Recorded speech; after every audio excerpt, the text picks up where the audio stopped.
Well, good afternoon, everyone. The rollout of the new nominee for the Supreme Court last night was, I think, quite impressive. Had a chance to meet with Judge Kavanaugh in my office earlier this morning. A number of you were there.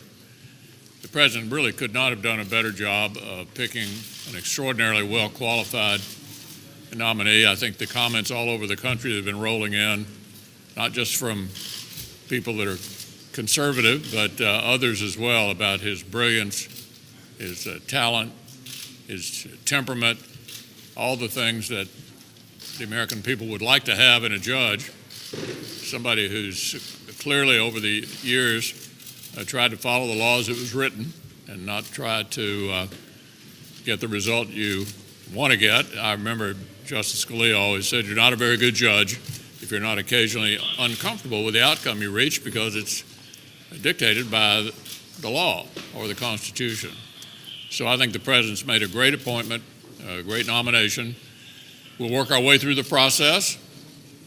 We believe it's possible to handle this nomination fully by the fall. And I know Chairman Grassley believes that we can. He's already said in a statement today that he believes we can work our way through the process in the normal length of time that we did on Gorsuch and Kagan and others, and have this nominee in place sometime this fall. I know people must be wondering what in the world is going on where Senate Democrats are opposing a nominee yet to be named, where unfortunately it's pretty clear, we saw this with Judge Gorsuch as well, that Democrats, given the current state of their politics, are unwilling to defy their base and vote for well-qualified nominees, so they find it a safer political position for them to take to say they will oppose all nominees by President Trump. But I agree with the leader that Judge Kavanaugh is an extraordinarily well-qualified judge. The reason why I think the left is so afraid of this nomination is because they view the judiciary as a policy-making arm of the federal government. We disagree, and we're in good company with people like James Madison and Alexander Hamilton and the founders who viewed the judiciary as what they called the least dangerous branch, because they aren't the policy-making arm of the government. It's Congress, and it's the executive branch. That's where policy needs to be made. And so we need good judges like Neil Gorsuch and like Brett Kavanaugh, who will interpret the law as written, not as they would wish it to be, or view themselves sort of a legislator wearing a black robe so they can dispense policy without having to bother with elections or electoral accountability. And kind of one of the amazing things was the Democrats, who we expected would attack whoever the president nominated, some of them were actually out before he named the individual he was going to nominate and announcing their opposition. So it's pretty clear that theirs is a knee-jerk reaction. As Senator Cornyn pointed out, Democrats have a view of the judiciary that's very different, and that is that the judiciary is a means to an end. It's a way to get outcomes, policy outcomes that they can't achieve through the political process. And we believe that this is a judge who's supremely qualified, very well respected, and has all the credentials that will serve him well if he ends up on the Supreme Court.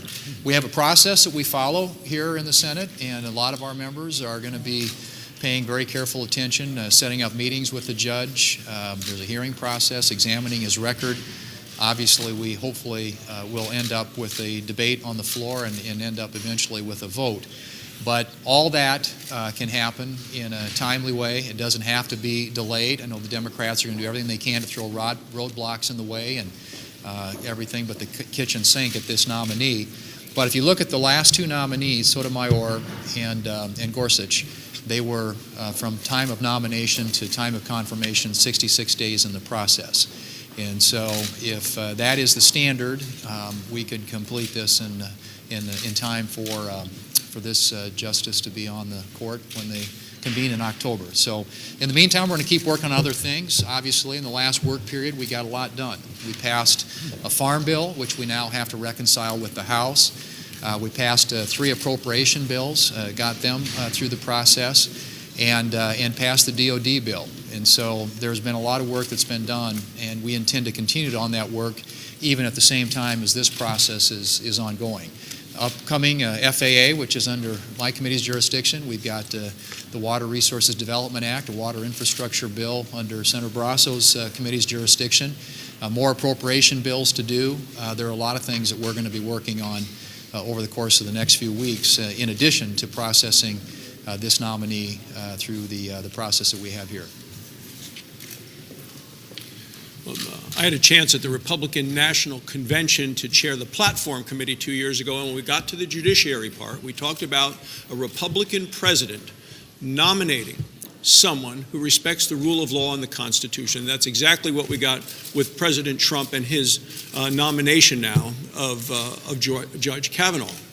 Judge Kavanaugh is someone who realizes the rule of the job of a judge is to apply the law, not legislate from the bench, and that the Constitution is a legal document, not a living document. It was built for rigidity, not flexibility. So we have now nominated Judge Kavanaugh, who, in my opinion, looking at him, is someone that has the character and the intelligence and the judicial philosophy that I would look for in someone to be serving on the Supreme Court. It is interesting that even before the nomination was made, the Democrats rolled out the same old arguments that they've rolled out when Gerald Ford did a nomination back in the 70s, the same complaints that they rolled out when Justice Kennedy was nominated 30 years ago, and when Justice Roberts was nominated. It's the same playbook again and again and again. And before the nomination was made, Nancy Pelosi came out to say that her goal is to avenge President Obama and reject anybody that President Trump nominated. And she went on to say if it's the last thing she did. We have a nominee ahead of us who I believe is mainstream, highly qualified, stellar credentials, and it is time now to have the hearings and the discussions and then the debate and the vote on the floor of the United States Senate. Senator Thune mentioned the work in the last work period. We also got, during that last work period, 3 of the appropriations bills off the floor of both the House and Senate. We need to get together and get those bills on the President's desk. All 12 of the appropriations bills are out of the Senate committee before the end of June. And that work needs to continue to go on. Things like the opioid crisis hasn't slowed down, hasn't been solved yet, still the #1 cause of accidental death in the country. In almost every state, it's a higher cause of accidental death than auto accidents. In the last 4 years, by reprioritizing largely other spending, we've increased money available to address this problem by 13 times. But for that money to be available to the states, and a lot of it's available in state-by-state grants, where states can try to do things that work in their state and then share that information with other people. For that money to be available, we need to get these bills passed as well, and so hopefully we'll continue to work House and Senate to get some of these bills on the President's desk and to see that the problems we're trying to solve with the priorities we set get solved. Over this past week, I had the opportunity to travel across western Colorado, where they're dealing with a number of forest fires. Over the past several months, this Congress has passed a number of policies that will help address those forest fire concerns, including passage of language that will allow better management of our forests, including policies that have ended the practice of fire borrowing, that has allowed incident commanders and others fighting forest fires to do a better job in making decisions and have the right decisions being made to help protect our communities and keep our forests from the catastrophes that we've seen. I also want to touch on the Supreme Court nomination last night. What we saw last night was, from many on the left, simply mindless partisanship. I'm going to read a press release that was sent out from one liberal organization in response to Donald Trump's nomination of XX to the Supreme Court of the United States. The following statement was released. Trump's announcement today is a death sentence. Apparently, nominee XX was a death sentence. It didn't matter who he chose, what he selected, who he selected. They would have opposed it simply because of mindless partisanship.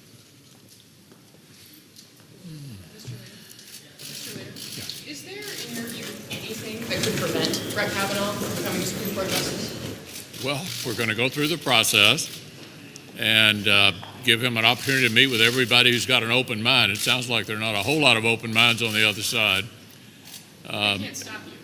I'm sorry? They can't stop you. Well, I sure hope not. I mean, we've got a great nominee here that I think deserves bipartisan support.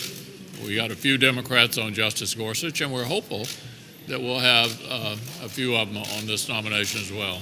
Senator McConnell, should the president meet alone with Vladimir Putin? Oh, look, I don't have any advice to give the president. He just left this morning on the trip to Europe.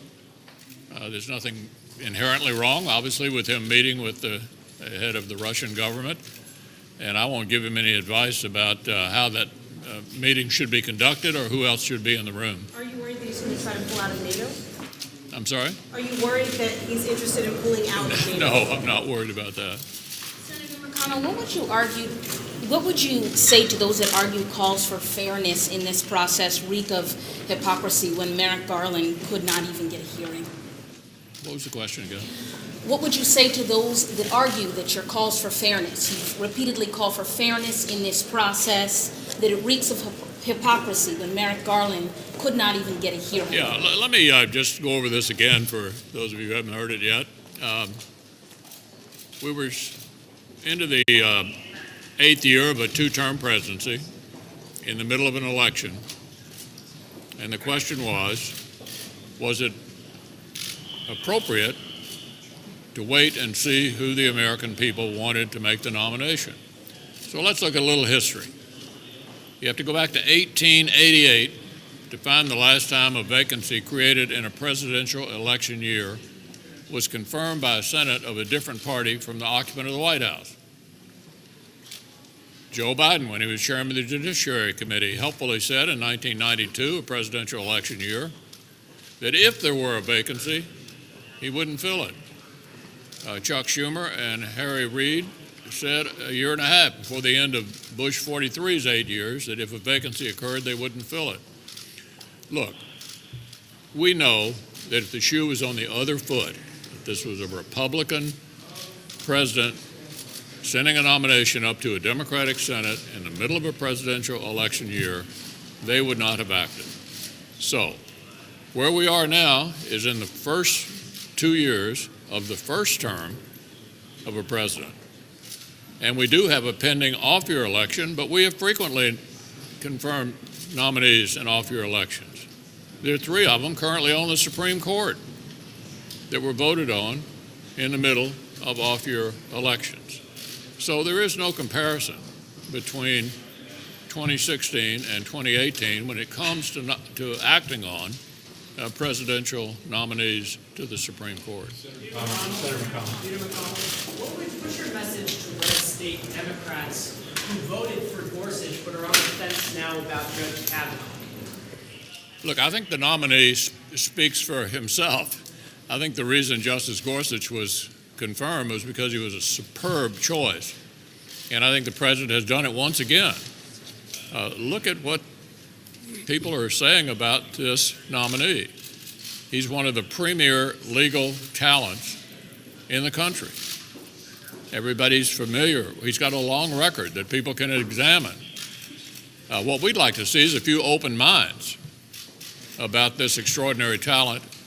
Maybe we'll see more than we have here at the beginning. As several of my colleagues have pointed out, it's pretty clear that a significant number of the Democratic senators didn't care who the nominee was at all. Whoever President Trump set up, they were opposed to. Well, now you've got an individual with extraordinary credentials, and we'll see what kind of an argument they make against his qualifications. Thanks.